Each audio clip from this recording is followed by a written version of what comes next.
તો જોઈએ આજના સમાચાર ભાવનગરથી અમારા રિપોર્ટર ગૌતમ બારિયા સાથે।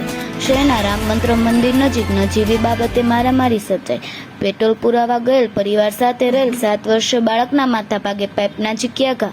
પેટ્રોલ પંપ પર કામ કરતા ઇસમે 7 વર્ષના બાળકના માથા ભાગે પાઇપના માર્યા ઘા। બાળકને ગંભીર ઇજાઓ પહોંચતા સારવાર અર્થે હોસ્પિટલ ખસેડવામાં આવેલ। ઘટનાની જાણ થતાં સિડની સમાજના આગેવાનો અને લોકો હોસ્પિટલ દોડી ગયા હતા। બાળક પર હુમલો કરનારા આરોપીને કડક સજા અને સરઘસ કાઢવા સમાજ આગેવાની પોલીસને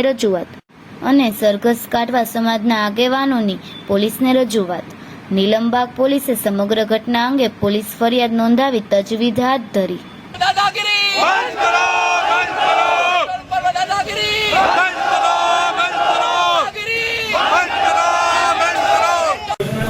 ઓકે, આપનું નામ?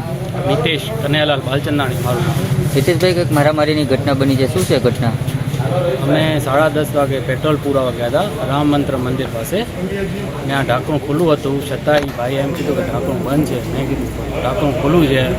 એ અમને એમ કીધું કે તમે બધા ગાંડા તમને દેખાતું નથી। મેં કીધું ગાંડા નથી, ઢાંકણું ખુલ્લું જ છે એમ કરીને એ મારી ઉપર ભડકાઈ ગયા ને ગાળું બોલવા માંડ્યા। મેં એને રિક્વેસ્ટ કરી ગાળું ન બોલો, લેડીઝ સાથે છે તો એ મારી ઉપર વધારે ગાળું બોલવા માંડ્યા અને ઓફિસમાંથી જઈને લોખંડનો પાઇપ લઈ આવ્યા અને મારા છોકરા ઉપર હુમલો કર્યો। કેટલા વર્ષ છોકરાની ઉંમર છે ને? 6 વર્ષ મારા છોકરાની ઉંમર છે। કેટલા લોકો હતા મારવામાં? એ 2 જણા મારવામાં હતા। સમાચાર તો રોજના છે પણ અંદાજ છે ખાસ। ફરીથી મળીશું નવા સમાચાર સાથે, ત્યાં સુધી જોડાયેલા રહો લોકસામના ન્યૂઝ સાથે।